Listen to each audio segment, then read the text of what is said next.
You're listening to Pace Radio Network here at paceradio.net. The opinions of the individuals during this broadcast are their own, and may not be the opinions of their group or other organizations they may be involved with. All medical advice during our broadcast is not a medical opinion and should be checked with your medical physician.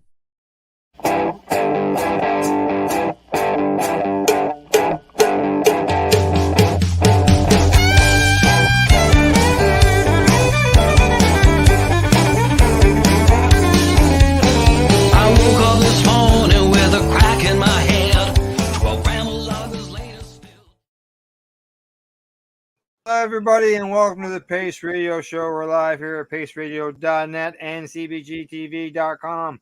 I'm Al Graham, and say hello to my hard-working joint host, Tamara Cartwright. Tamara, how you doing tonight? I'm good. How are you doing, Al?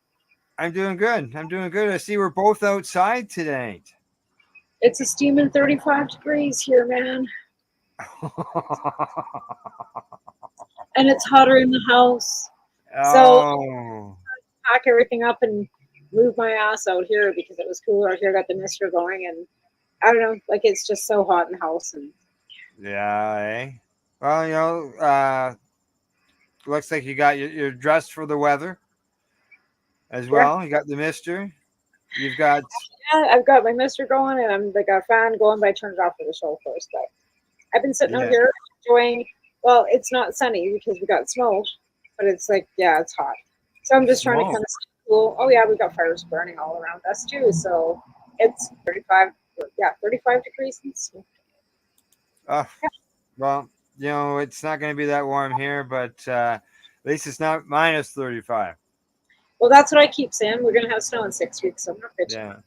Yeah. So why don't you, before we bring our guest in, just so you know, give everybody a bit of an idea of our guest patient. We're going to hear a lot about his story. How cannabis has benefited from him, and where that has taken him to, including the cannabis and growing and all that stuff.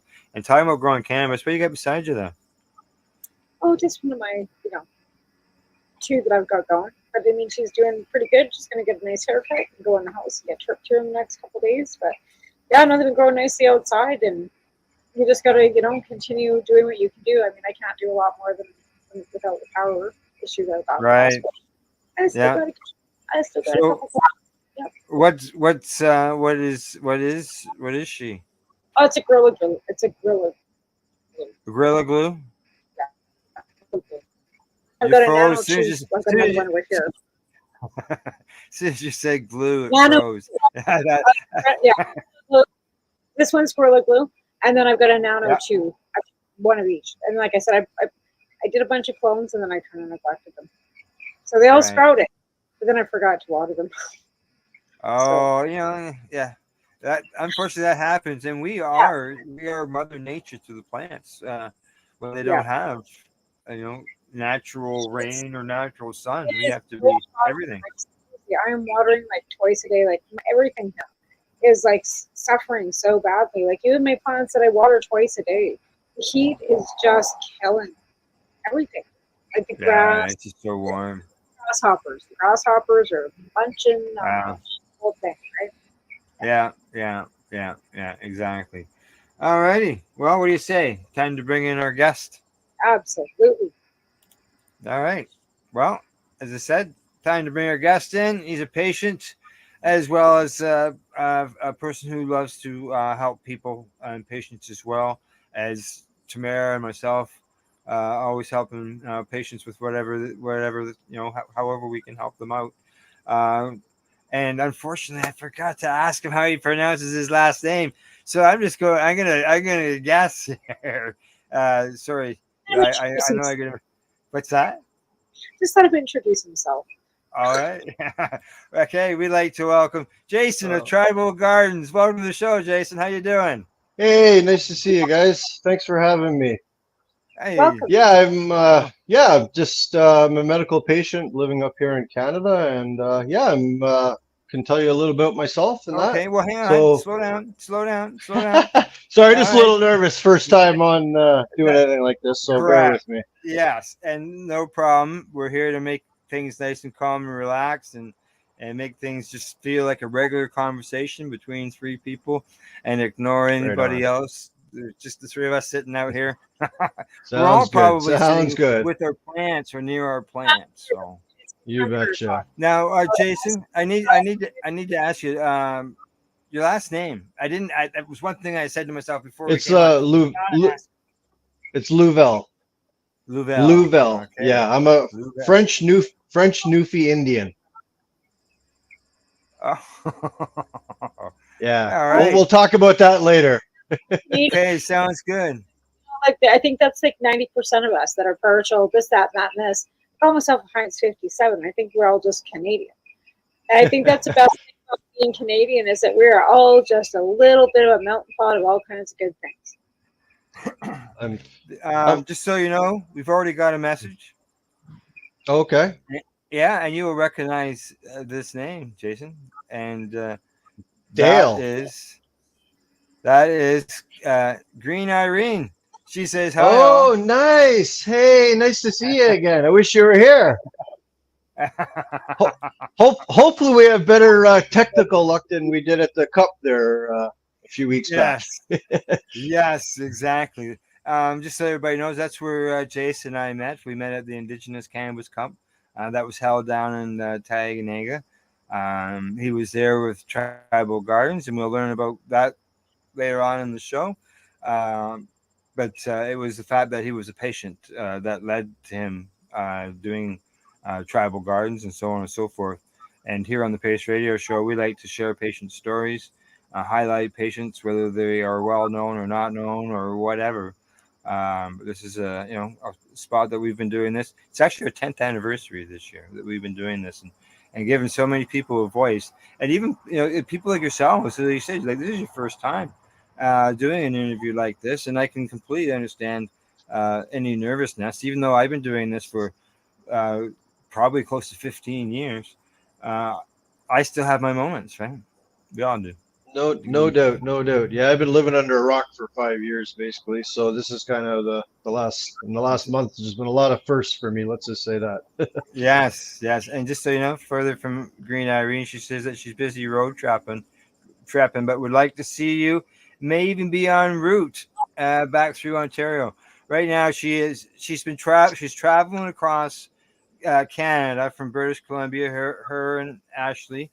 And being that you're in Northern Ontario, she's not quite there yet. So there's a good opportunity.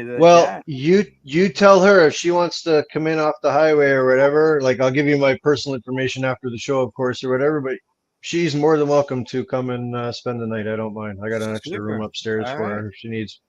That'd be cool actually to re-meet her. Yeah. Well, yeah, we had a good time there at the ICC. And we said, well, we're going to get together, learn a little bit more about each other. We've got some similarities, some things in common. All three of us do. As the post says, we're all dealing with bowel issues. So give us your story. Let us know. Like, were you always a cannabis consumer? Were you a person who was? Well, you know what? I'll just find out. I'll start right from the beginning. Basically, you know what? I was born up in Labrador, way up in the Labrador City. Moved to Newfoundland when I was 6 years of age. Lived from 6 to 6 in Toronto. Went back to Newfoundland at 16, and that's kind of where I guess my life kind of started, and I got into some trouble and whatnot. But basically, I lived there for a few years, and then I moved up to Toronto. I've been all over the place, so I guess we'll just start at the beginning. Everything was good. Yeah. One question I asked some people in the beginning is was your first use of cannabis, was it an experience because it was medicinal use, or was it one that, sometimes people have a funny story to share? Well, yeah, I you know what, I didn't even discuss this with you because we didn't have time obviously at the show, but I have a very unique story, I guess. I didn't even drink alcohol or consume cannabis till I was 17. I didn't even try. And I remember I was on a beach all the way in Newfoundland, and it was an oil. Actually, that's all we had. There was no weed back then. It was just all oil. We're going back 35 years ago. And I just remember smoking that, and it just made me so happy. And I was so I was just yeah, it set me free. I don't even know how to explain it. I was just like straight A student, goody two shoes, like always, like, following just straight A student. You can picture, you know what I mean? Good Yeah. growing up, good upbringing, was loved and all that. And yeah, I found that joint, and it changed my life. And I can't say it was for the best, to be honest with you. In the beginning, that was when Mhm. I was 16 years old, I guess, and I ended up at the same time kind of having. I broke up basically with my high school sweetheart of many years, and so you know the way it is. You're young and, Yeah. and just didn't know any better, and my heart was broken, and I just went on one hell of a party. And Hmm. the difference was though, after 10 years, I was still partying. Um, everybody else had went out and had kids, had gotten, married, had a job. I was still partying, and that's my own person, you know what I mean? That's my own personal demons that I Right. had to deal with, right? To face. And so, yeah, I basically traveled this country for many years, using and abusing.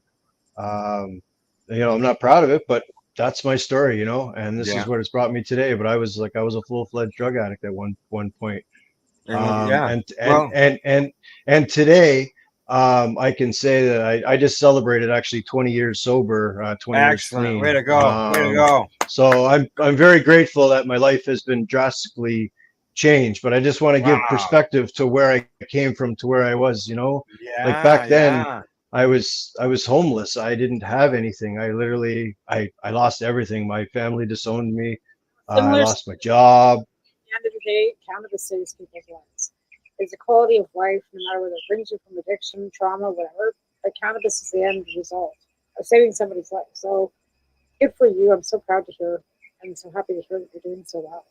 Because we've got Yeah. that, similar stories, right? But again, it's all different. So good for you. That's so amazing. Thank you for Okay. Yeah, sharing. thank you.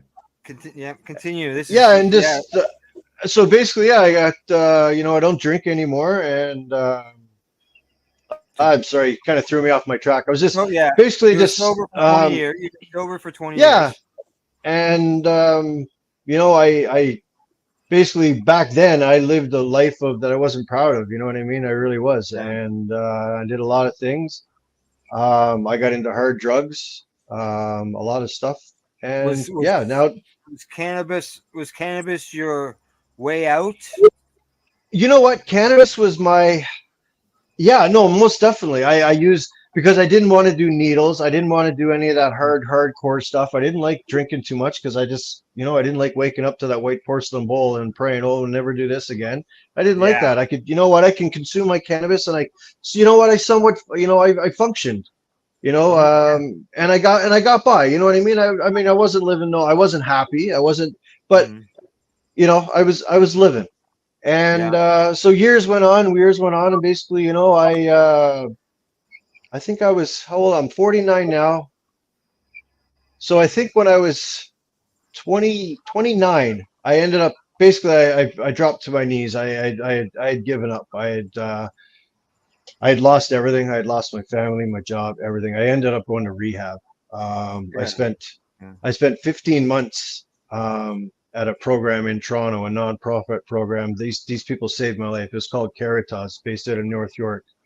Um, And so basically, I went and I lived on a farm. I spent 15 months in rehab. Okay, that's how broken I was when I went there. Um, I was just a skinny. When I was skin and bones, when I went there, I was 90 pounds soaking wet, and I had consumed so much cannabis that I don't know what the drug tests are back there. We're talking like 20 years ago, but they literally said I had the third highest reading ever that the blood work they had taken or seen for cannabis. So I was in a lot of pain. I was trying to cope, obviously, Yeah. going through a lot Yeah. of stuff, you know. And so like that place, literally, I went there, and it saved my life. Now, that's something that you did voluntarily on your own. Somebody guide you. Well, you know what? Short of leaving out a lot of unnecessary stories involving more broken hearts and Hell's Angels and a bunch of other stuff I'd rather not get into. I Yeah. didn't live a very good life. I wasn't very proud of what. I was, 20 years ago, if I seen you, I'd want to rob you, steal you. I wasn't a very nice person. I was really not a nice person. I'll be honest with you. Drugs and alcohol did that to me. And, it was once I got clean, I went to this 15-month program and Yeah. it changed my life. I did 12 months in there and basically they let me out for a week and my family had come up from Newfoundland and they had visited and, I stayed with them and, I still wasn't ready. I still hadn't dealt with all my demons. Your secrets will keep you sick. I'm a firm believer of that, and I had some childhood, abuse issues and stuff. I don't mind talking about it today. I'm good. Okay. But back 20 years ago, no, I wasn't good. You know what I mean? I was broken. So Yeah. anyway, I did that program. You know what? I did 12 months. I took a week off and I wasn't ready. I went back. I did another 6 months. And at that point, my family had moved up to Ontario. And basically, I had a job waiting for me when I left that place. So I went, I working in the local 183 construction unit. I was a strong, young guy, fit. Mhm. Making good money. I was at this point, I was completely like drug, alcohol free, living, the straight and narrow, living with my folks and banking money. Everything was great. Met my ex-wife. You know, lived we lived a pretty good life up till Sounds like probably. you did like a complete 180. Oh no, totally, like total 180. I had to. I mean, well, it was Yeah. easy. I had to change everything. You Yeah. know what? Yeah. Like nothing. I tried my ways for many years. All I ended up was more broken. Broken Yeah. everything's. Yeah. Didn't Yeah. matter. So I finally had to, kind of like, shut up, close my eyes, and listen. Hmm. And those people saved my life. They made me look inside. And find out, you know, what it wasn't. I was blaming everybody else. I went around my whole life blaming this one for that. I lost that job because of that guy. I lost, just blaming everybody. Never, every time you point, there's always like three fingers pointing back at you. And I never had that accountability till like, many, many, many, many years later. I was stubborn. It took many Yeah. years of beating my head. And yeah, things completely changed. So I had the job with the construction. I did that for probably 10, 15 years. And then finally, um, I had an accident actually. What happened is I fell down at work. I was in charge of safety, believe it or not. So I was putting up the safety railings and I ended up falling down 3 flights of stairs with I don't know if you've ever seen those big scaffolding planks or whatever that the bricklayers use. So it's Yeah. like 50, 70 pounds. So anyway, I fell down to the basement with that in my hands. The plank went through the wall into the basement. I ended up in the basement. So I ended up on yeah, I messed my back up and I was in Oh. rough shape. So I couldn't do construction. So I was on disability for some time. And that was hard because I'm a doer. I can't sit You're around and do nothing. one of I'm not a, those go go yeah, go. Yeah. Yeah. Yeah. that's just who I am and I always will be, God willing. Okay. So yeah, I couldn't. So I was off work for several months and then finally slowly I went back and they wanted to put me into the office. Here I am, a construction worker. Okay. Like I'm not an idiot. I got a brain, but I'm a construction worker at the end of the day. You know what I mean? I like using my hands. Correct. So they put me in customer service. Basically, I worked for a builder. We had 5 subdivisions all over Southern Ontario, 2,500 homes. And when I started that, when I put me into that trailer, I was one of 5 with 4 ladies there. And within a year and a half, the 4 ladies were gone, and it was just me, Oh. literally. Like, So it was so weird. I'm very organized. I'm very did meticulous. they I'm very just. So no, they like moved I on to know other like projects. oh they went okay, all right. Okay, They I wasn't just thinking they of it as a negative way. no Maybe no no no no that you yeah. were some people have concerns of being with people who are too tidy, that are always walking around with the you know No, big tube just things. yeah.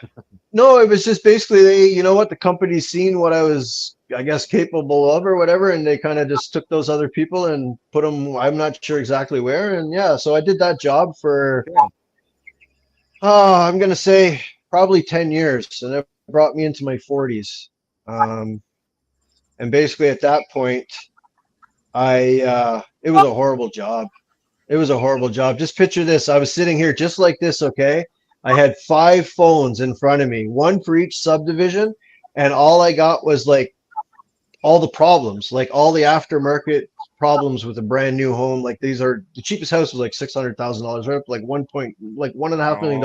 So Oh. I was the customer service manager for the builder. Basically, I ended up on one Oh. site, and that job turned into like a customer service manager for the whole builder. And I ran Oh. it all out of one trailer, well, like one satellite construction trailer with internet wired into it and a phone, like 5 phone lines. Like it was, and I had 5 handyman at these 5 different like construction sites, and it was just all pre-organized, like 2 3 months out. It was just, it was horrible because every time the phone rang, it was just getting yelled and screamed at. And I hate to say it, but Yeah. like, Exactly. I just, it took a toll on my health. Yeah. It really took a toll on my health. Like they were paying me big bucks. I was unionized, had all the, you know what I mean? But money is not nothing. If you don't have your health, I don't care how rich you are, you ain't got shit. Sorry, you don't got nothing.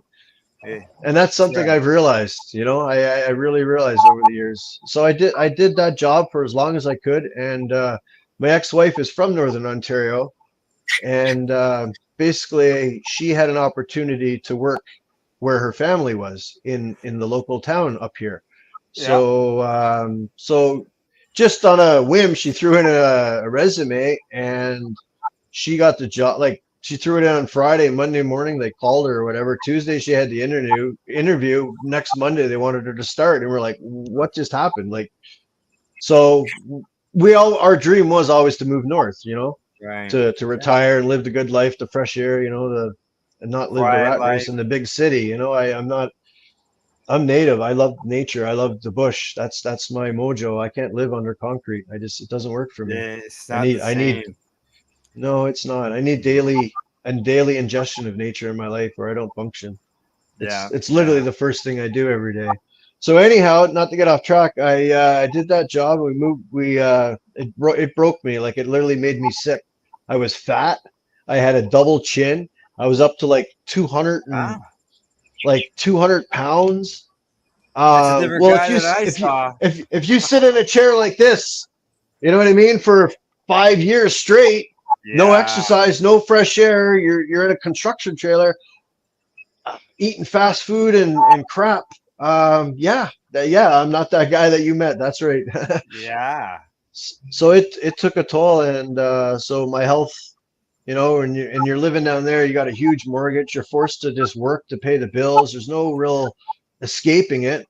So we took a chance. We sold everything. I moved up north, bought a $50,000 house that would have cost me probably $500,000 where I had just left from, Yeah. and bought the house, became pretty much mortgage free overnight. And the Yeah. stress just from that was huge, you know. Oh, yeah. And yeah, and but by then my health it wasn't that great. So I what did I do when I came up here? I was basically unemployed. It was the first time in my entire life that I've been on unemployment at like 40, yeah, like 40 years of age. I've never been on unemployment ever, not even for like a week. Uh, Okay. Yeah.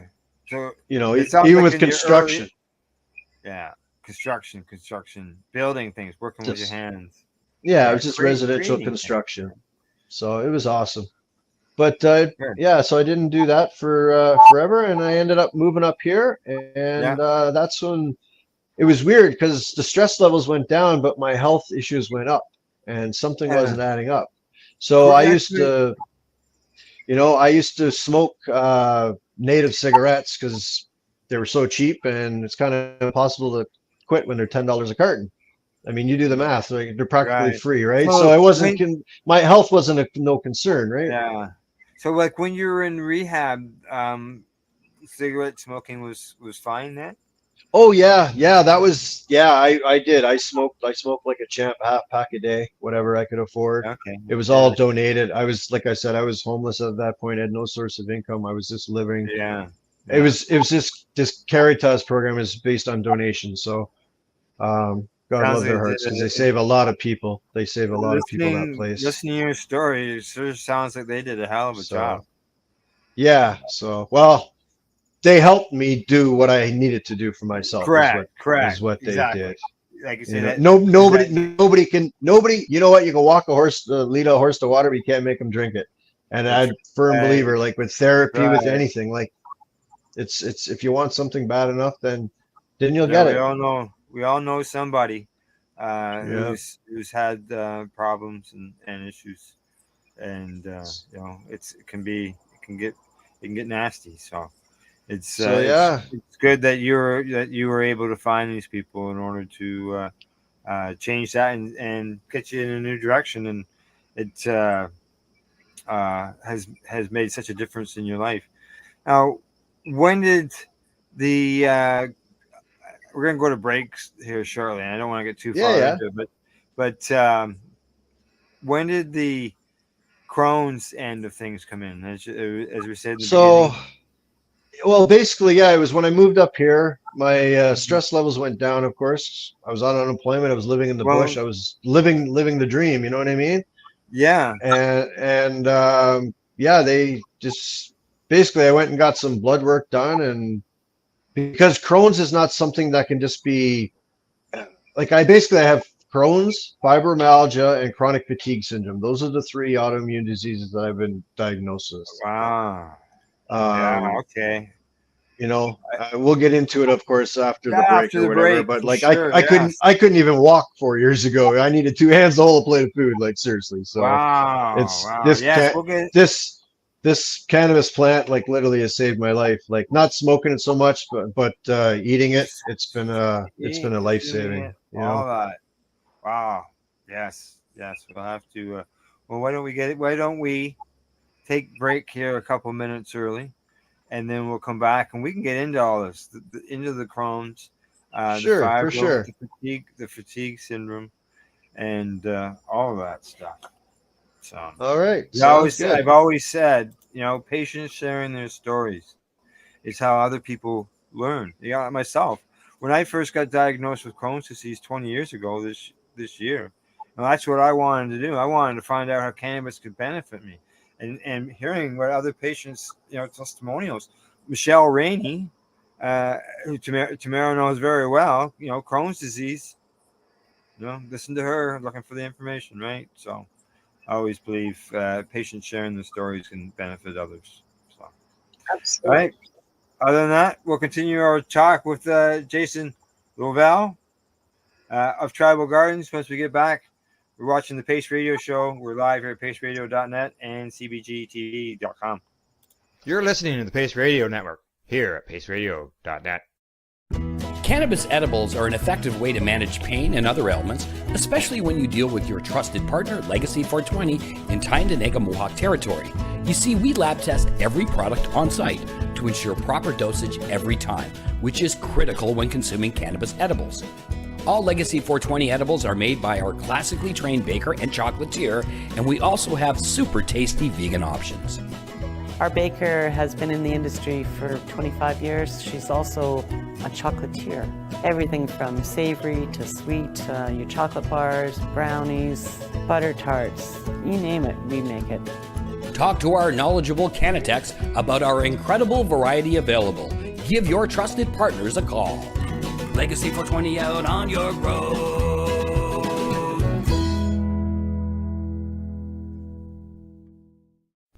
In February of 2022, the Victoria Cannabis Buyers Club and Ted Smith were fined $6.5 million. This for helping 8,500 patients with access to medical cannabis. In our interview with Ted, he spoke to us about how people can donate to help in an upcoming court challenge. And here is part of that interview.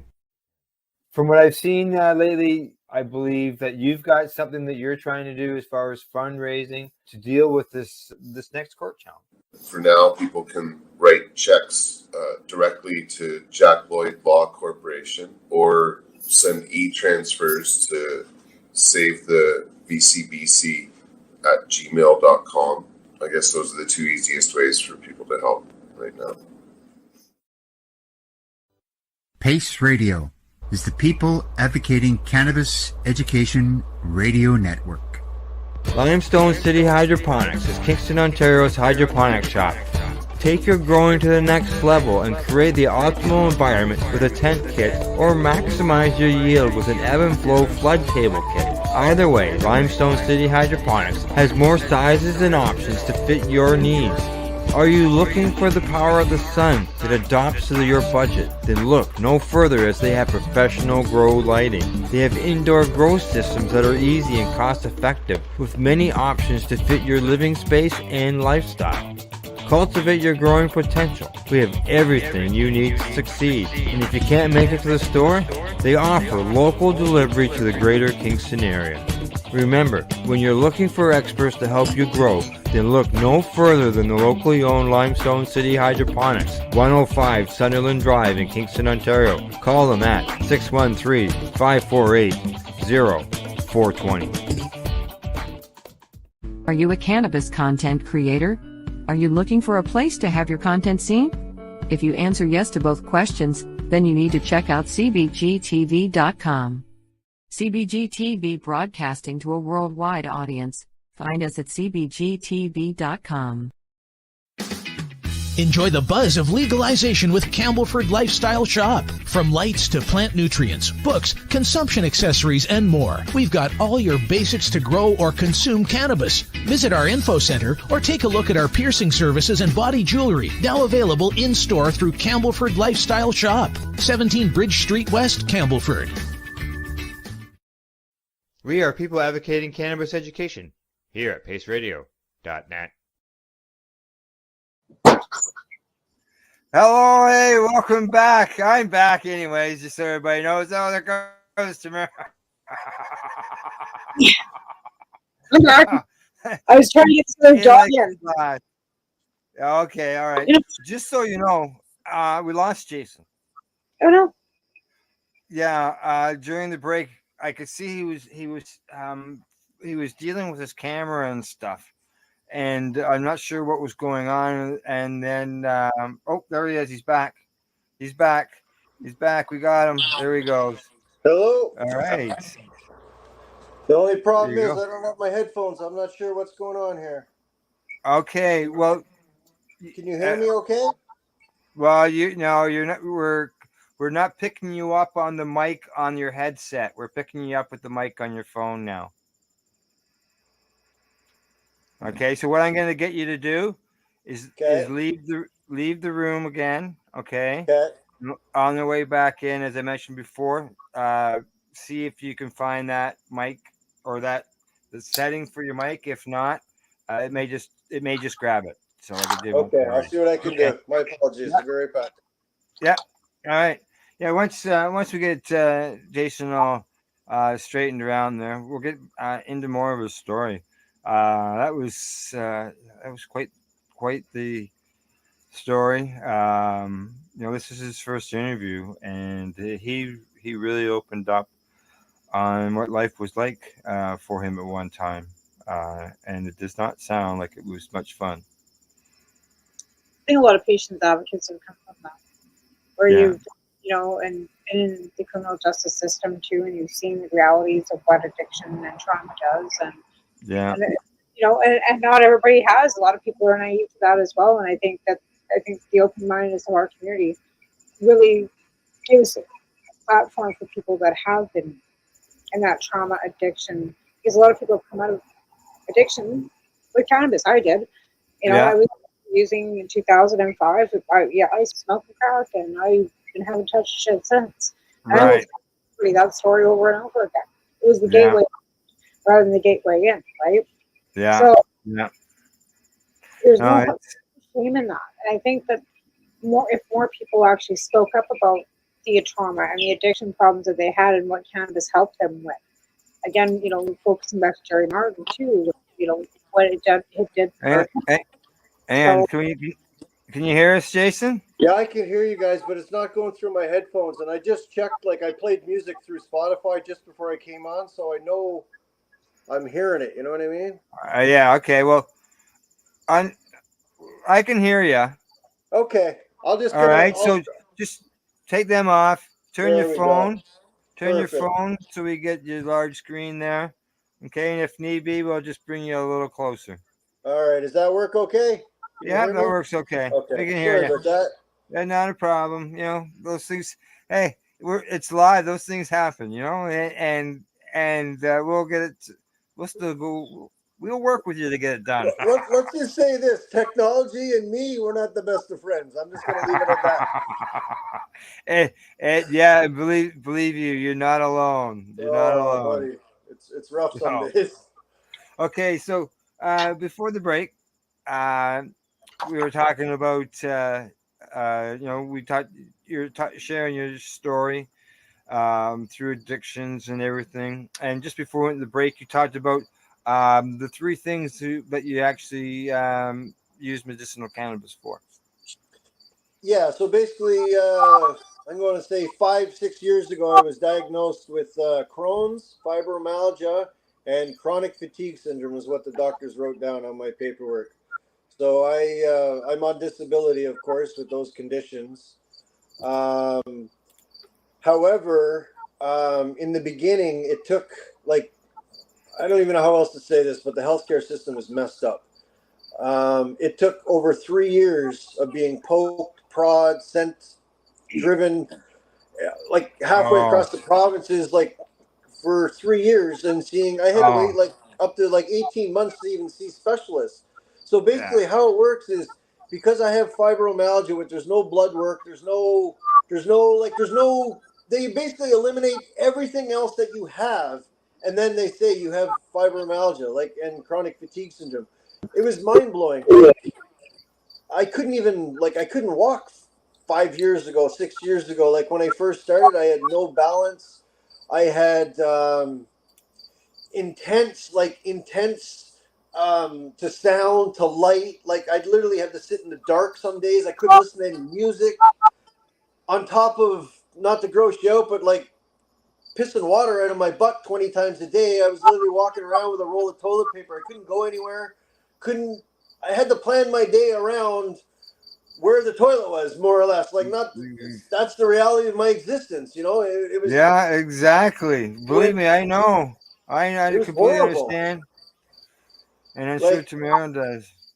you know, like the last job that I worked for, like I was literally on my hands and knees at the bottom of the ski hill. I ran the ski hill here in town. I was the manager for the whole ski hill, and I was on my hands and knees, like, and my buddy was at the top of the hill, and I couldn't even get up to walk to him. And I'm like, I just rated him on to make sure he was okay or whatever, because we're doing some snowmaking, and I just said to him, I was like, buddy, I'm done. I'm done. Like I'm done. Like, and that was the last day I've worked. And I went to the hospital, and it took, it was 3 years before I got a diagnosis. So in those It 3 took years, 3 years, 3 full years to get and that my diagnosis for disability. your Crohn's. Yeah, like it was mind blowing, because the only thing that saved my bacon was the Crohn's, because they could do a scope. So I had the scope done down through this way to check my esophagus and all that. And then they checked my bottom, of course, because that's where Crohn's is. It's in your bottom, right? So yeah, I was full. I was full of Crohn, like all the inflammation or whatever. But it wasn't to the point. Like it wasn't. I guess some people have had it worse. Like I guess I don't know much about it, because thankfully I found cannabis before I got too far on the pharmaceutical route. I'll just leave it at that. So basically, I took 3 pills. The steroid treatment. I imagine you lost a lot of weight. Well, I couldn't keep any nutrition in. Like it didn't matter what I ate. I was literally like, it was just water going out the back end. Like it didn't matter what I ate. And you're wondering, like, what the hell do you mean you can't find out what's wrong with me? Look at it. Holy. Well, and no, but if you look at me, I look healthy. Like I do. I mean, I'm fairly healthy today, but compared to what I was, I mean, I'm really healthy, but I'm nowhere near, like, I'm not back 100% by any means. But I'm very grateful for what I've been able to accomplish with a change in diet, exercise, cannabis, medicinal mushrooms. Yeah, it's been a life changing, like 5-6 years. I tried all their pills in the beginning. It's like I didn't even know, like, because of my previous addiction, the last thing I wanted to use was cannabis. Like, I'd be straight up honest with you. Like, I didn't even want to entertain the thought of using drugs of any sort. I really didn't.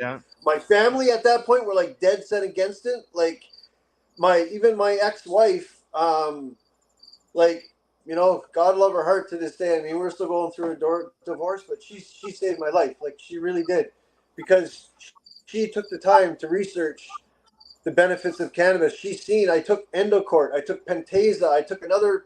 I basically took their pills for 6 months. Okay, and the side effects from those pills were way worse than having fibromyalgia, Crohn's, and chronic fatigue. So why would I want to continue to take those pills? I don't understand it.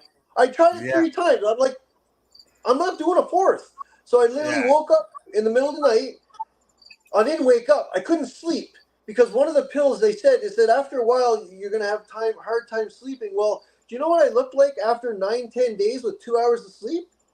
Can you imagine what a human body looks like after? You didn't want to look at me, I tell you, because I would have took your head off.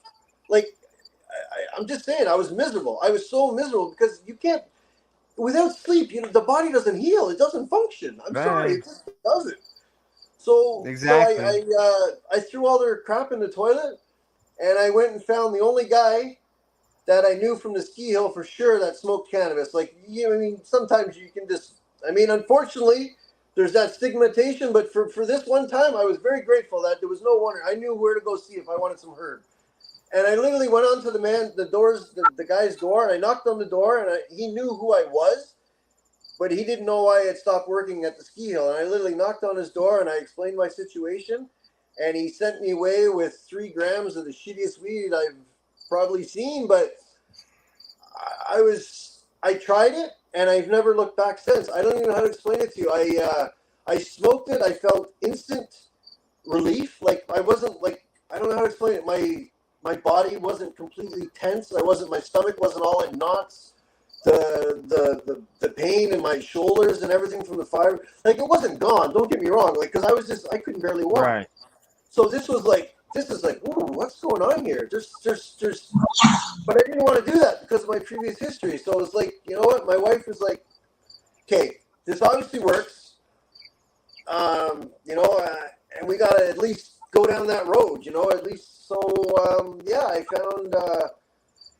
I found some more herb, of course. And then basically I said, well, if I'm going to be doing this, because where I live literally across from a school.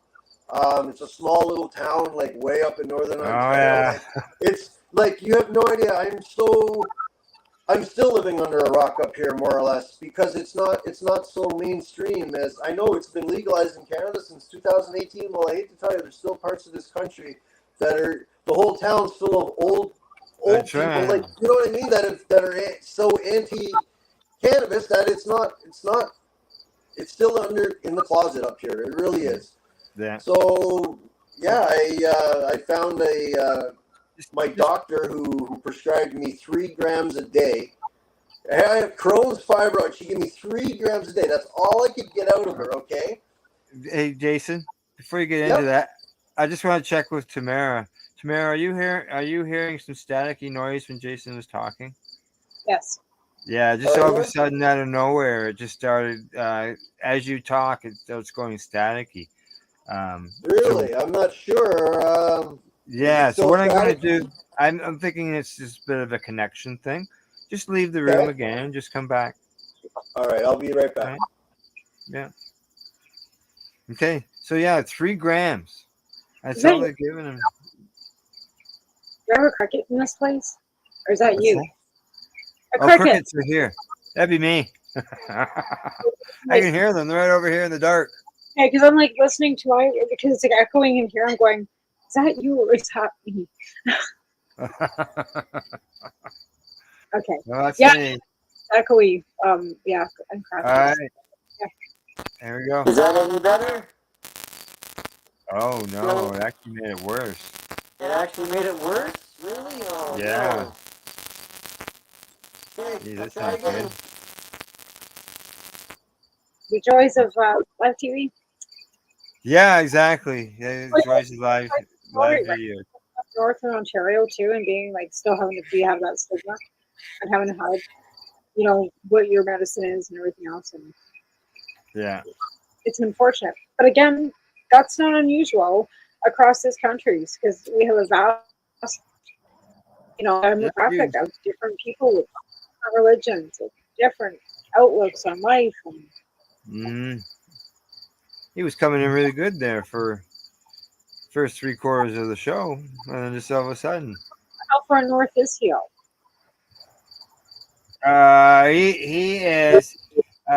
he is 17 hours or 15 hours north of me. Is it still all messed up? Hey, you're back. Oh, good. Okay.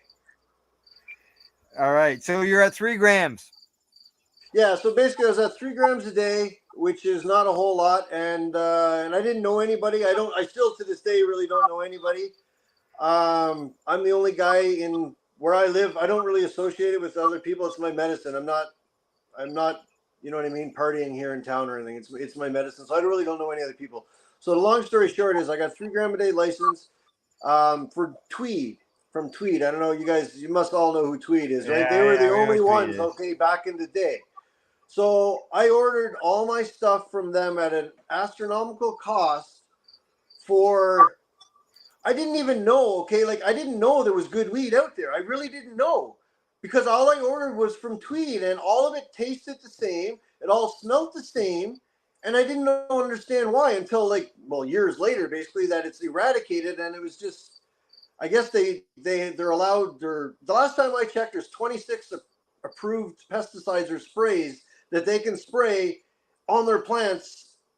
And this was going back 4 years ago. Yeah, So I can only imagine how many it is now. Yeah, So, last I knew it was around 100.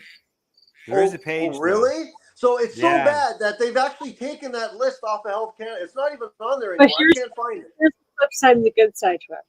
In British Columbia, where I live, actually, microcrafters can actually go directly to the stores now. We do not have to eradicate. They aren't using any pesticides. They're actually doing organic grows.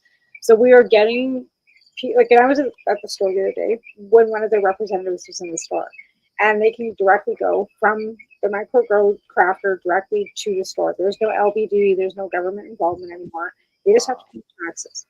So this is something in British Columbia that's happening. I'm hoping it's going to, get its way through the rest of the country within the provincial regulations. But that's a step forward, at least out here. And not all of them are eradicating anymore. And you just need to find yourself a better provider. That's for sure. Or just stay doing what you're doing if you're growing your own. Because the best way is to grow your own. Honestly, it is. It's the best way. So the long story short is I found the weed from the cannabis from Tweed, and then I'll be honest with you, I was not happy. So I did what everybody else in this whole country does. They ordered weed from BC because, well, that's what the whole world knows. BC bud, right? That's what I did. I didn't know any better. That's what everybody else does. Right, that's what everybody's done. Yeah. So obviously, it was mind blowing, the change in quality. It was actually medicine. It wasn't pesticide. Sorry to say, but it was actually true. It wasn't medicine. industrialized. It wasn't it wasn't sterilized. Exactly, all the goodness has gone right out of it. So I did that for about maybe a year or so. Okay, I ordered from there, and then I knew enough. I had become healthy enough because remember when I started this, I couldn't walk. I literally couldn't walk. Okay, Yeah. I needed 2 hands to hold a plate of food.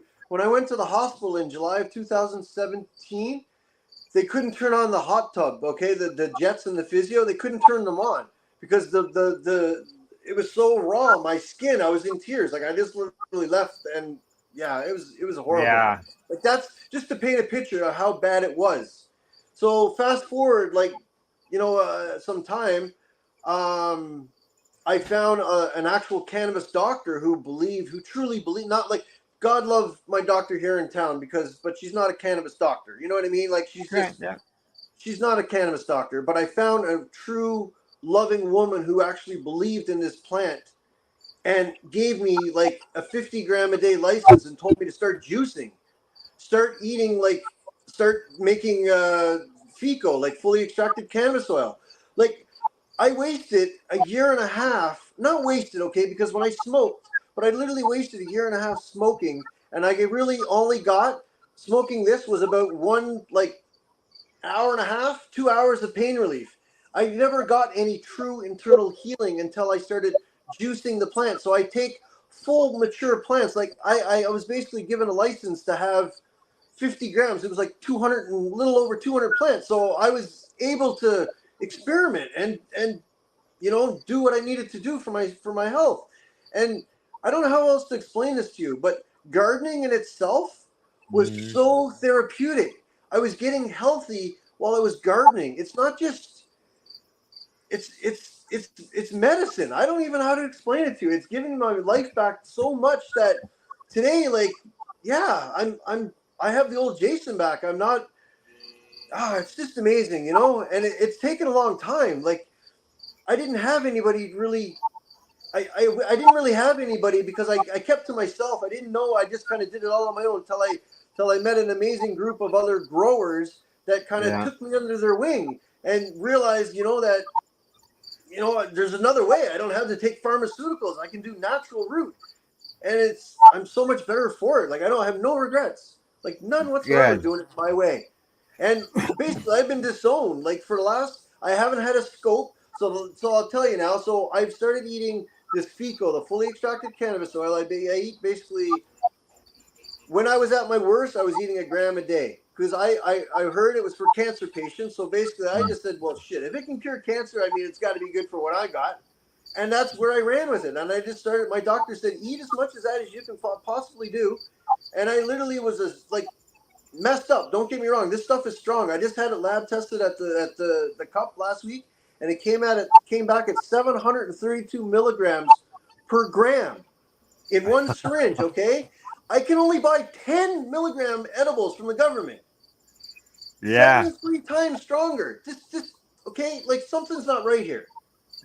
I'll get fat and die of diabetes before I get medicated. Yeah, you sure will. Oh yeah. I'm just saying. Yeah. So I found another way, you know. And it's not for everybody. By all means, I am not a doctor. I'm Jason. Yeah. I'm just an average Joe Blow guy that literally couldn't walk 5 years ago. But I'll tell you, since I found cannabis, I started in my basement I had a little tiny grow. I think I had maybe 25 plants. That's my first license was. And I started in the basement. 5 grams. Since then, I've built myself 2 garages. One of which we're sitting in here now. I mean, you can see I have a whole, we're sitting in my hash room actually. If you see right behind me, there's my freeze dryer and nice. These are all my freezers and my baby tents. So Nice. I'll show you after. But I haven't looked back. You know, it hasn't been all roses. You know what I mean? Like it hasn't. No. It's been a struggle, man. There's days that I still can't get out of bed. Well, but there's other days that I'm climbing mountains. Whereas before I had 1 good day out of 7. Now I have 6 good days out of 7. So, you know, I'm very grateful that God has given me the opportunity, you know? Like as far as the growing end of things, I'm assuming, did you know how to grow before? Like myself, like I'd never barely even watered a plant before learning how to grow. No, I don't have a green thumb, so I'll tell you what I did. I live in the middle of nowhere. All I have is internet. I went on YouTube. I found Marcus Bubbleman, his show, Hash Church.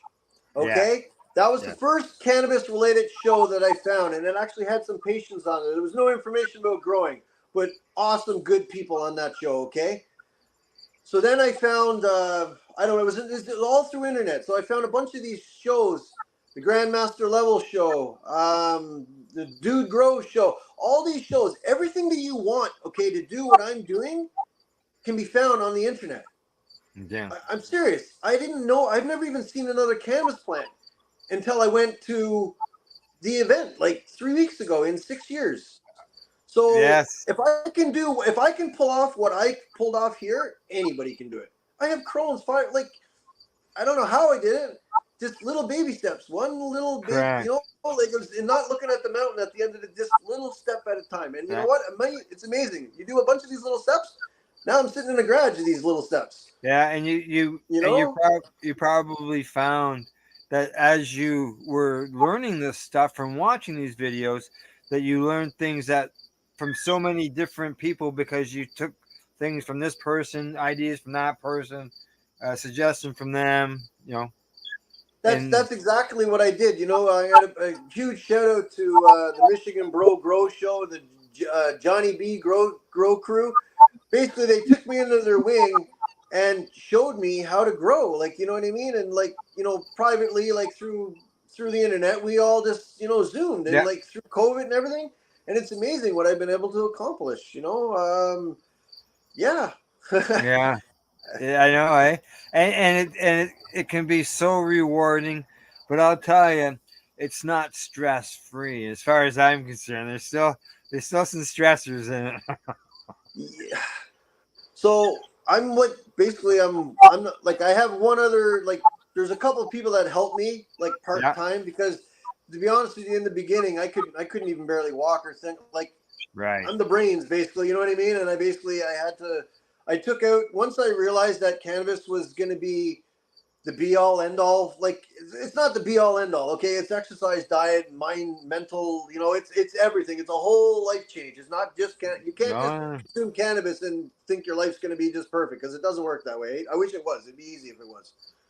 But it was literally, you know, doing all those things that you know, over time, periods of years, you know, it's gotten me to this point now, and it's a learning process. I help other people.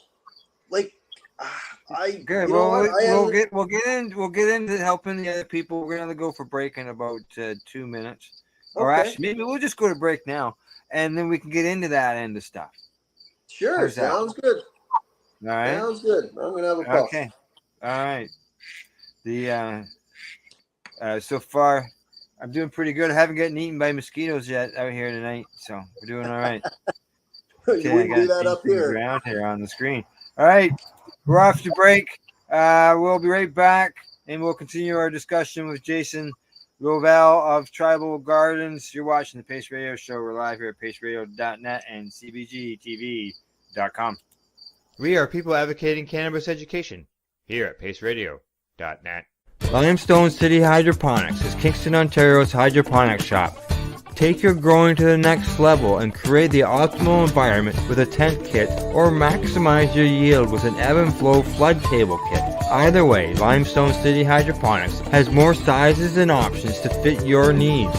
Are you looking for the power of the sun that adapts to your budget? Then look no further, as they have professional grow lighting. They have indoor grow systems that are easy and cost effective, with many options to fit your living space and lifestyle. Cultivate your growing potential. We have everything you need to succeed. And if you can't make it to the store, they offer local delivery to the greater Kingston area. Remember, when you're looking for experts to help you grow, then look no further than the locally owned Limestone City Hydroponics, 105 Sunderland Drive in Kingston, Ontario. Call them at 613-548-0420. Are you a cannabis content creator? Are you looking for a place to have your content seen? If you answer yes to both questions, then you need to check out cbgtv.com. CBGTV, broadcasting to a worldwide audience. Find us at cbgtv.com.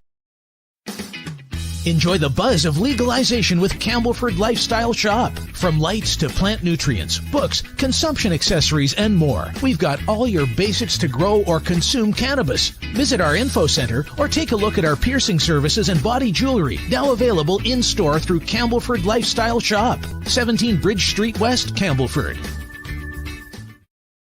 Are you looking to get your medical cannabis grow license? Limestone City Hydroponics can help patients through the process of obtaining their license to grow medical cannabis. What's that? You don't have a doctor. If you meet the medical criteria, Limestone City Hydroponics has a nurse practitioner who can assess and provide medical cannabis prescriptions. What are you waiting for? Contact Limestone City Hydroponics at limestonecityhydroponics.ca or call them at 613-548-0420. PACE Radio is the People Advocating Cannabis Education Radio Network. Legacy 420 have an awesome array of cannabis-infused beverages, from pop to Nature's Nectar's teas, all in amazing flavors. What a selection! We even have a delicious mango-infused juice, and let me tell you, it's delicious. Everything is infused in-house, so we buy our syrup from, the same place where everybody else buys their syrup for their pop, and in the infusion is done in the lab. It's all canned here, labeled here, produced 100% on Tyndonega. We have 2 lines of drinks. One is called our Nature's Nectar. That was our original line that we came out with. And then we also have a line under the Red E brand. We have them in 10 milligrams, 30 milligram, and 60 milligram cans. What a great selection for a get-together with friends or after a long day. Remember, if you want to wet your whistle with on-site lab-tested products, come see your trusted partner. Legacy 420 out on your road.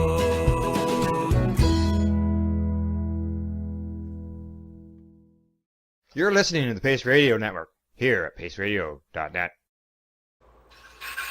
Hey, welcome back to the Pace Radio Show. Oh boy, what's going on there? Oh, There we go. I think there's Jason's having some issues again. Can you hear me now? I can barely hear you, but we can't see you. I'm hearing myself. Trying to get you to leave the room. Okay, I'll be right back. I'm back. I have no idea what's going on. I haven't changed nothing. You're all right. It seems like we go to break. It doesn't make sense. Maybe his internet is like wishy-washy. It's hard to say. Maybe. Yeah. They say there's no change. Like it automatically mutes everything, right? Like there's no, the video is still, people can't see us, but we can see the video. He's back with us. There we go. There we are. You're back. Can you hear me now? We're good. Okay, good. I have no idea what's going on. Yeah, that's what we were just saying. Like when you go to break, that happens, but when you come back, you leave the room. It doesn't make sense.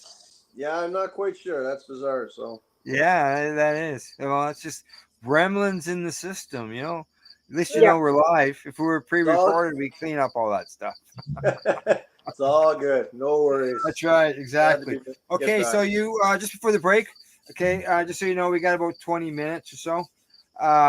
Just before the break, you mentioned helping patients. Yeah, well, basically, because of Health Canada, there's a program like designated grower through Health Canada. So that's something that I've always done for up till the last 4 or 5 years. Basically, I've always taken a patient on or two, my ex-wife and myself. So that's something that because I was so freely given what I was given, I just wanted to give back. You know what I mean? Yeah. It's like what I know should be shared. You know what I mean? Like it's not, I just want to share it with people. Like the whole world needs to know about this magical plant. Like I literally I tell everybody I do. You know what? And some people look at me like, what is wrong with you? Yeah. And then other people are like, hey, you want to have a little talk? You know what I mean? So you'd be shocked who those people are. You'd be really shocked. Even my mom and dad, 5 years ago when I got sick, and then basically, I decided to use cannabis because nothing else worked. Seeing is believing. Seeing is believing. Exactly. When they saw, I've got to believe that when they saw the benefit that it made to you, they had no choice but to believe. I don't know exactly when it was, but say 3 or 4 years ago, they visited all the way from Newfoundland. I'm all the way up Northern Ontario. I couldn't even walk. I couldn't do anything with them. I just couldn't. And believe it or not, they came a couple years later, and I'm digging garden beds with my mom. We're going on hikes. We're doing using construction tools. the stuff that it was a pipe dream. Like I walked the mountain in town here that I would never thought. Like I remember sitting on the couch in tears thinking, I'm never going to be able to walk. And I remember the day when I made it to that mountain and I was like, man, I ain't stopping. The mountain's not big enough. Like I don't care what you have. It's about, it's your mind is powerful. I don't even tell myself I have Crohn's or fibro or any of that shit anymore. I get up and I take my dogs for, sometimes it's, it could be a half a kilometer walk. Sometimes it's 3 or 4 kilometer walks. I've actually made it up to like 12 kilometers in one day. Now, mind you, I couldn't get out of bed for, the next day, but yeah. It's not something you're going to do back to back. And that's something that comes with, with time, with living with my disease. I know how much I can do. And when I overdo it, I pay the price. You know what I mean? Yeah. It's like, I had a glorious opportunity to have my old job back like a few weeks ago. And I literally had to turn it down because I just can't physically do 40 hours of hard labor running ski hill and like cutting trails with a chainsaw. It's just, I had to be realistic. I'm almost 50 years of age, Yeah, well, the dealing with the like you're talking about doing something physical, and then did you find that you're doing something physical, you're dealing with pain issues, and if you stop, you're done. Yeah, I can't stop. You find that you keep pushing yourself because when you stop, your day is over. And if I know, like, first off, who's going to employ me? Because I literally have to medicate every couple hours. I eat edibles. Like, I probably eat anywhere from, I'm going to say 3 to 800 milligrams a day, depending on the day. I know it's a lot, right? And I've tried doing tolerance breaks, you know what I mean? And like, literally it's pointless because within 2 or 3 days, it's back like, to the same amount where I was. And I've actually tried, the funny part is, so catch this, in the last 5 years, okay, I've tried quitting basically my cannabis oil, okay? That is the magic. That, I don't care what anybody sells, that will cure just about anything. And I literally, because I don't like being medicated, because I don't like, not that I don't like it, because I don't like being high, you know what I mean? But I'm to the point now that I don't really get high anymore anyway, because it's in my body's so saturated with it. I still function. You know what? I ate a gummy before I started. I'm gonna eat another one. Yeah. It's not about, you know what I mean? It's not about getting high anymore. It's about getting well. It's about getting through my day so that I'm not messed up the next day. And as long as I do, I know what I need to do every day. To get by now. Yeah, I'm happy for it. Some people will be surprised that you function on the amount that you consume, and you get stuff done. So I'm a real, believe it or not, I go to church every Sunday, and I actually run like the whole sound tech at the church. Okay, they know what I'm about. The actual pastor is he's OPP officer. Okay, and he's actually like. He's been here. He's seen it. He's actually impressed. Like he's proud. He's actually happy that I've got my health back. Like, and I can actually help at the church. Like I cut the grass and I shovel the snow all winter and all summer long. I couldn't even walk 5 years ago. Like, yeah. Well, when you get talking with Green Irene, you guys can share a story because until she had part of her story includes being in a wheelchair and not being able to walk. Oh wow! Well, she's walking now. Let me tell you, I seen her 4 weeks ago. Yeah, I know, right? She was doing more than walking. But yeah, no, I can't say names, of course, because this is all personal, confidential, or whatever. But like, there's like somebody close to me was on 36 pills a day. Okay, she was diagnosed with chronic regional pain syndrome. She literally had a wire, infused into her body as some experimental thing for pain management, okay? She was on 36 pills. And in 9 months, guess how many she's on? 4. 4. Nice. It's amazing. She would have one, instead of one of those Monday to Sunday pill containers, for 32 pills a day, she would probably need bowls for lunch, morning, and evening. I seen like when I actually had the doctor's appointment, like the online Skype appointment with her mom, and a few other, you know what I mean? There was a few of us there. Yeah. She hadn't slept, okay, in 5 years. She hadn't slept for more than 5 hours consecutively. She needs a walking cane. She's 31 years old. Oh. She has 2 kids that she couldn't take care of. Like, it's No. mind blowing how I didn't even know there was 4 different kinds of oxys. Well, that's how many there is. Well, there may be more, but that's how many she was on. And literally, she went from 36 to 4 pills. She couldn't walk. And I gave her some of my Fico, like the oil. The Yeah. first night she slept 6 hours consecutively, and she woke up hungry. She slept for like 8, 10, 12 hours within like a couple weeks. She put back on weight. Her hair came back. Like, she can actually lift her kids. She doesn't need a walking cane anymore. She's doing yoga. She's doing poses in yoga that I didn't even know were possible for a human being to do. Like, seriously, she couldn't even walk. And just the like where power you of were a few cannabis. years ago. It's Wow. Yeah. Like, when you feel and experience the benefits of cannabis, you want to help others, and they see it. Their experience is huge, and it just keeps spreading and spreading and spreading. You know, it's amazing. Like, I want to show you because I know we only got a couple of minutes left, but I don't know how to do this, but I'll just zip it down. I'm not sure what you can see, but these are basically. Oh yeah.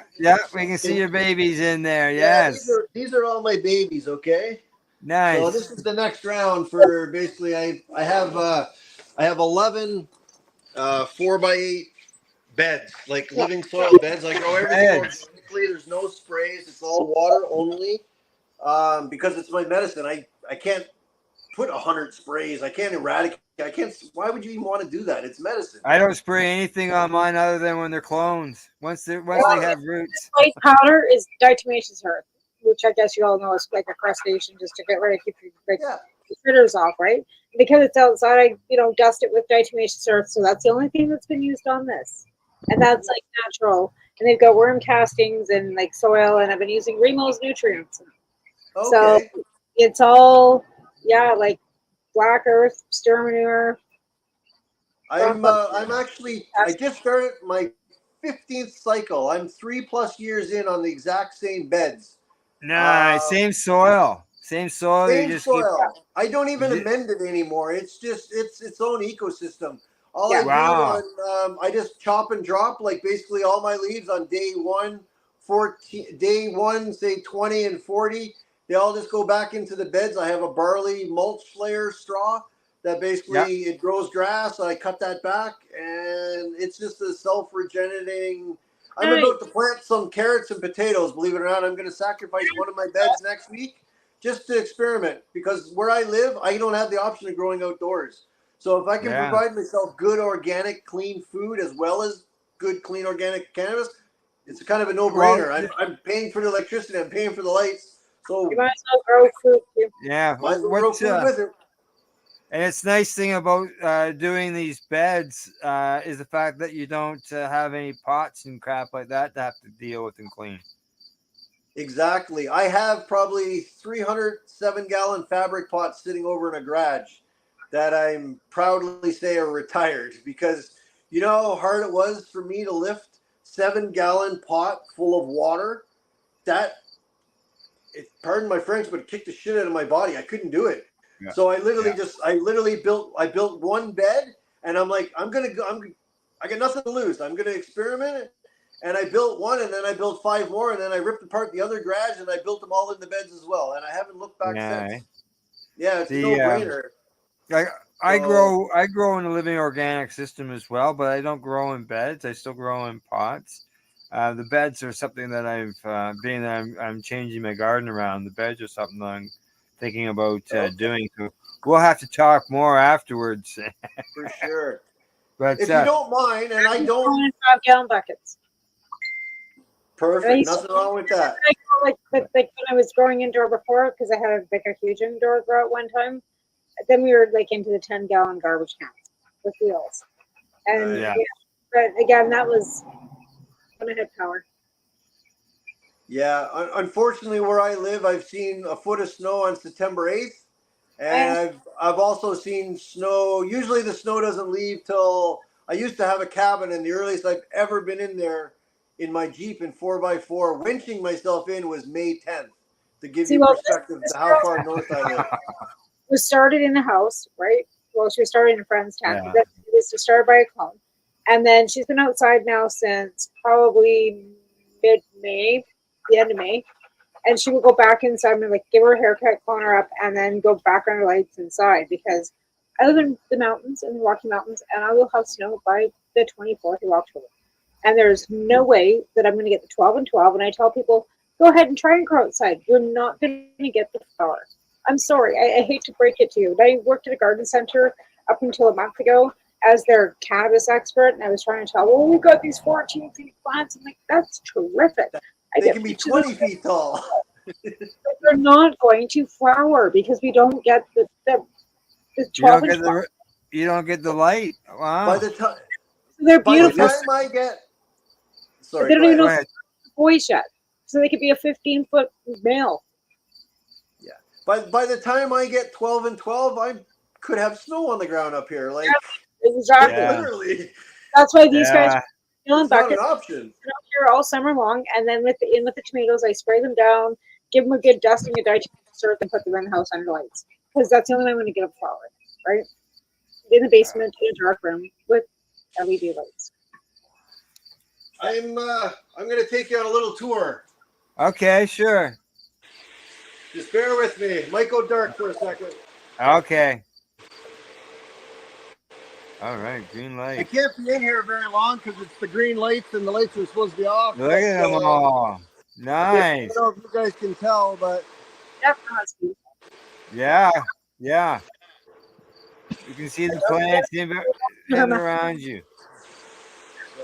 I can't hear you. I'm going to come out of there, but Yeah.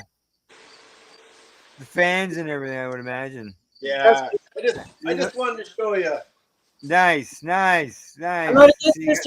I like that you got a nice big freezer door there. Like, it's a big freezer door with, like it's insulated. It's good. Like nobody's getting into that shit. Oh no, it's secure, high security. Like I got double doors sealed. Like this is because where I live it's minus 40, so I can't just open the door into my grow. That would be a guaranteed recipe for PM, like instantly overnight. Oh yeah, for sure. Mold, right? So I literally have to build a lung room. Yeah, so absolutely. basically, I've turned this is my hash room. This is my hash making room. This is what I do here. So make hash in there, eh? Yeah, that's what I take. Most of us like a room.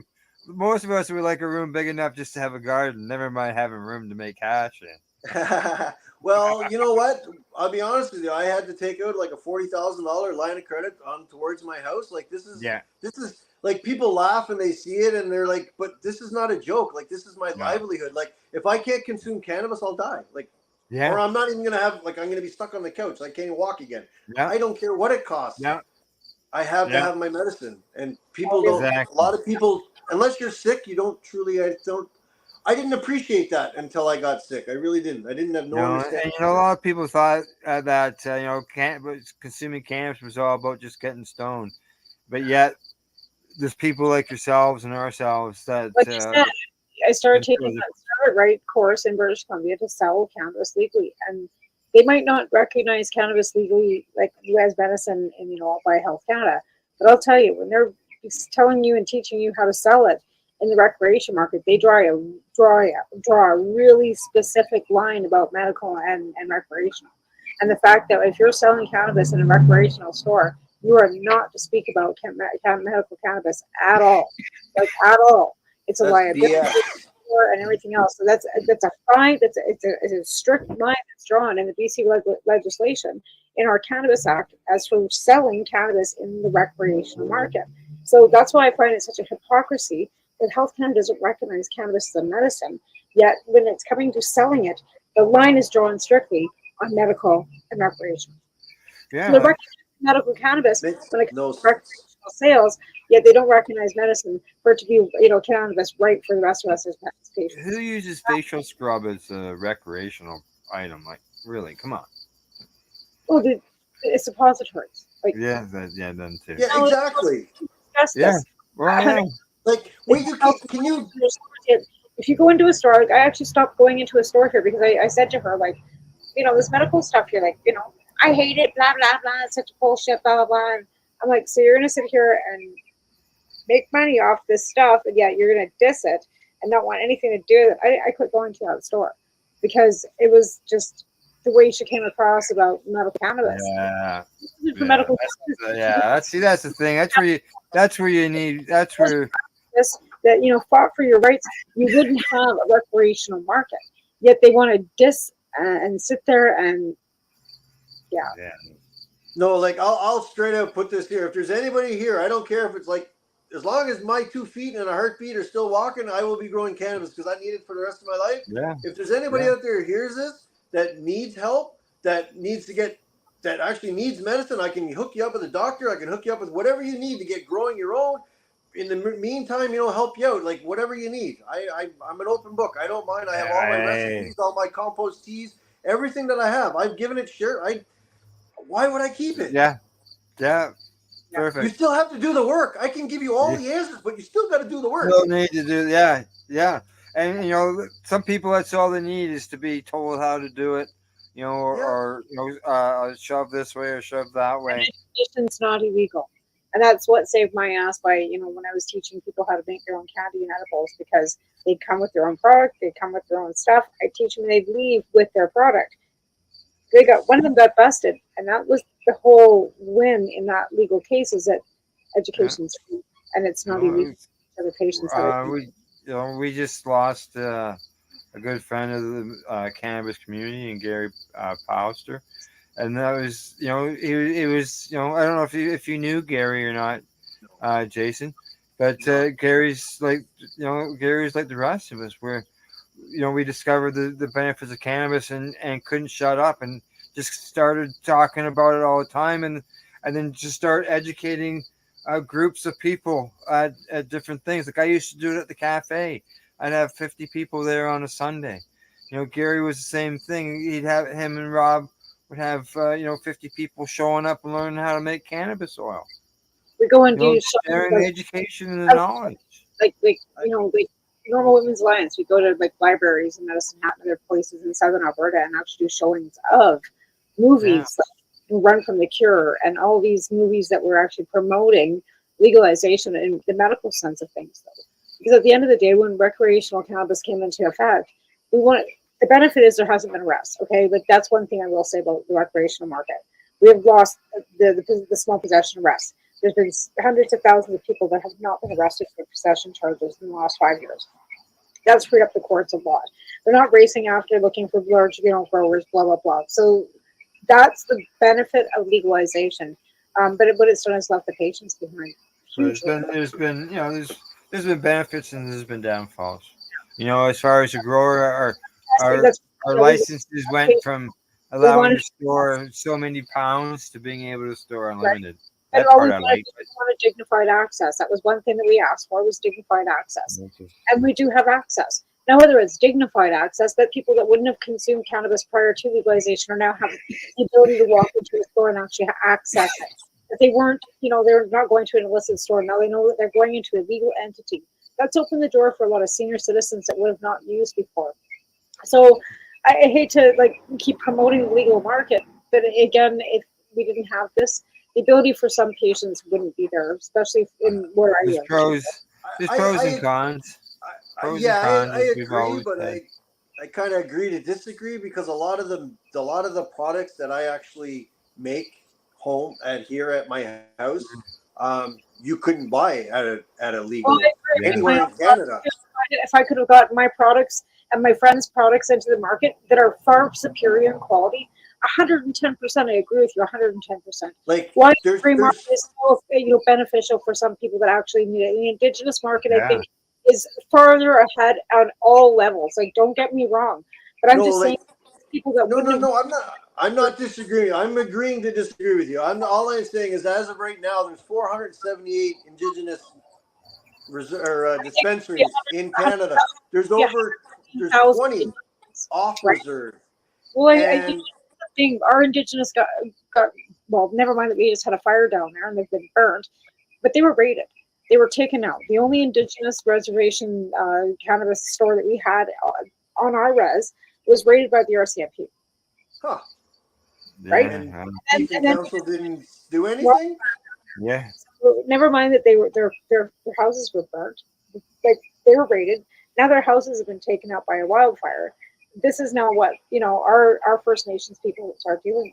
So cannabis regulations and stuff is the last thing on their minds at this point. Right, yeah, you have to burn it up. That's for At sure. the end of the day, and like I said, I've always advocated for them.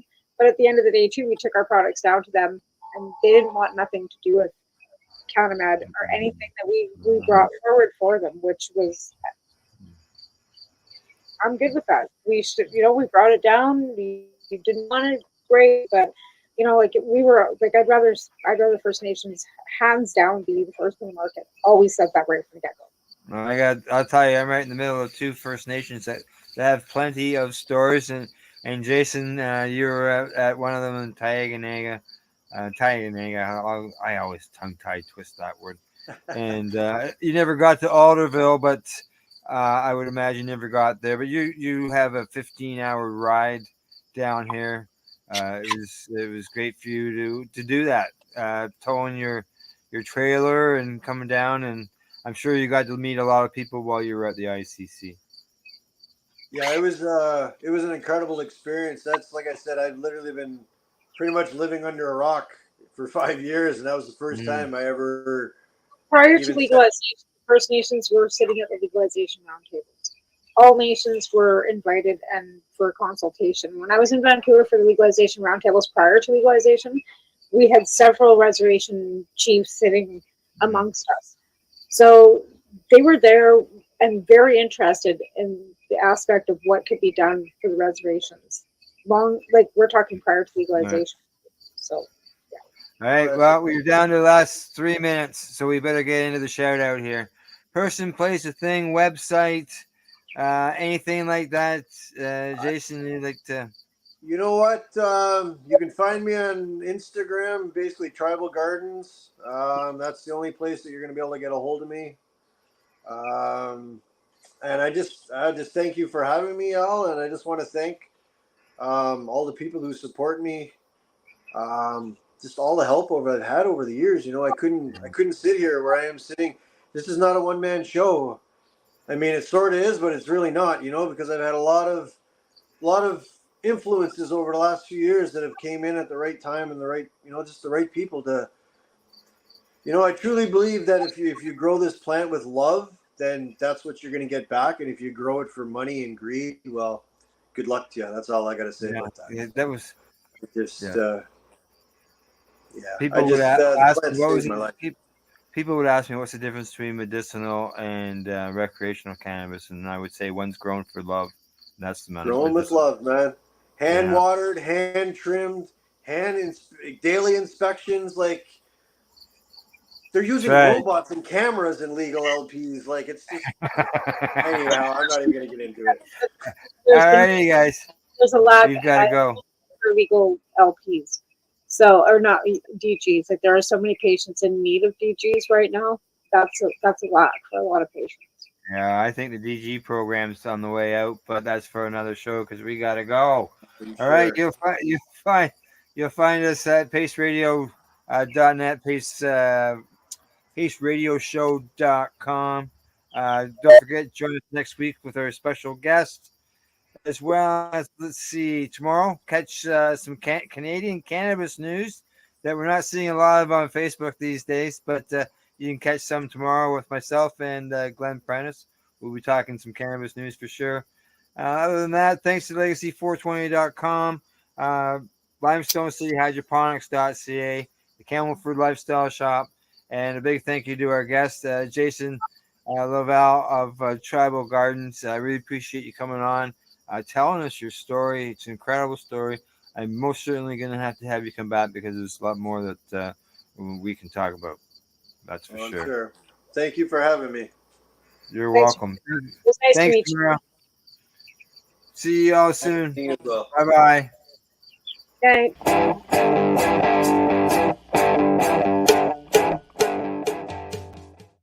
The opinions of the individuals during this broadcast are their own and may not be the opinions of their group or other organizations they may be involved with.